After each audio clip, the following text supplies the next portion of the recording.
देखिए मेरे हाथ में ये क्या है, ये लूडो का पासा है। एक पासा में कितने साइड है? इस पासा में 6 साइड है। देखिए 1 2 3 4 5 6, हर साइड में नंबर है 1 से लेकर 6 तक। अतः इसको हम गिराएंगे तो 3 आया, फिर गिराएं तो 1 आया। इस तरह से 6 से ज़्यादा आने की संभावना नहीं है। ये 6 आया और 6 से कम, यानी 1 से लेकर 6 तक के अंक ही आएगा। इस तरह से एक पासा में 6 पृष्ठ है तो संभावना 6 तरह का है।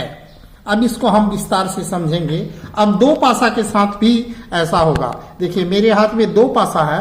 अब दोनों पासा को हम गिराते हैं तो दोनों पासा मिला के जो संख्या आएगा उसको देखिए, इसमें 3 और इसमें 5, 8 आया। इस तरह के बार बार करेंगे तो अधिकतम संख्या कितना आ सकता है? 6 और 6 से ज़्यादा नहीं होगा। 6 और 6 12, 12 से बेसी आएगा ही नहीं। और कम से कम क्या आएगा?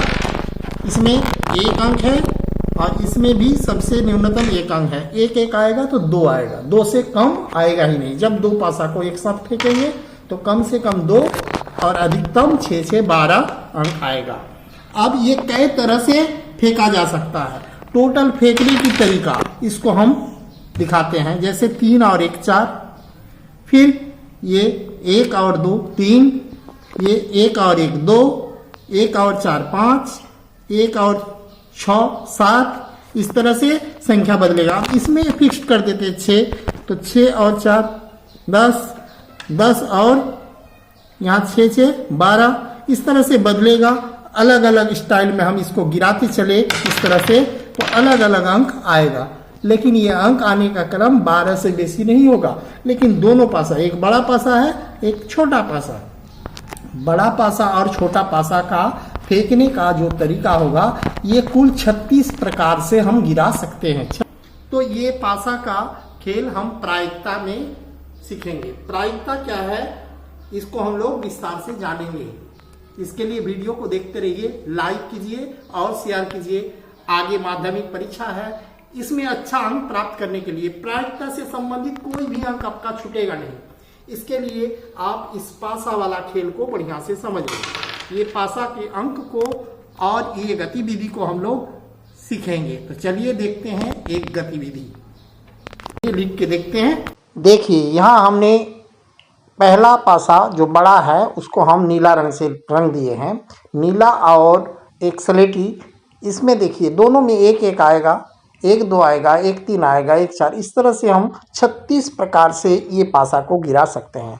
लेकिन ये दोनों पासा के अंकों का जोड़ अधिकतम 6 6 12 और कम से कम 1 1 2 आ सकता है। तो 2 आने की संभावना एक ही बार है। देखिए पहला वाला 1 1, ये 36 बार में 12 आने की संभावना 6 6 12 एक ही बार है। देखिए दोनों पासा मिलाकर 3 या 11 भी आने का संभावना 2 2 बार है। देखिए ध्यान दीजिए 36 बार में 6 बार 7 आने की संभावना है, जो हम काले घेरे के अंदर लिखे हैं। 6 1 5 2 4 3 3 4 2 5 और 1 6। इस तरह से 7 कुल अंक आने का संभावना 6 बार है। अतः इसका प्रायिकता 6/36 होगा, क्योंकि कुल संख्या यहाँ 36 है। उसी तरह 1 1 2 आने की संभावना एक ही बार है, तो 1/36 होगा प्रायिकता। उसी तरह 6 5 11, 6 5 और 5 6 11, 11 आने की संभावना 2 बार है। अतः 2/36 इसका प्रायिकता होगा। इसको काटने पर 2/36 की जगह 1/18 लिख सकते हैं। कुल 36 बार में 1 1 2 आने की संभावना सिर्फ एक बार है, अतः इसका प्रायिकता 1/36 है। उसी तरह 3 आने की संभावना 2 बार है, 2 1 और 1 2 3 होता है, अतः 2/36 इसका प्रायिकता है। इस तरह से 2 से लेकर 12 तक की सभी का प्रायिकता यहाँ आप देख सकते हैं। 2 पासे से 13 अंक आने की संभावना है? बिल्कुल नहीं। यहाँ 13 का प्रायिकता पूछा जाए तो 0/36 लिखेंगे, बराबर 0 होगा। अतः 13 का प्रायिकता 0 है। इस तरह से 12 से अधिक कोई भी संख्या नहीं आ सकता, अतः उसका प्रायिकता 0 होगा। दोनों पासा मिलाकर 2 से कम अंक नहीं हो सकता, अतः उसका भी प्रायिकता 0 होगा। आशा करते हैं आपको प्रायिकता के ये सवाल बहुत ही पसंद आया होगा। आप इसको अभ्यास करते रहें और चैनल को सब्सक्राइब करना ना भूलें। धन्यवाद।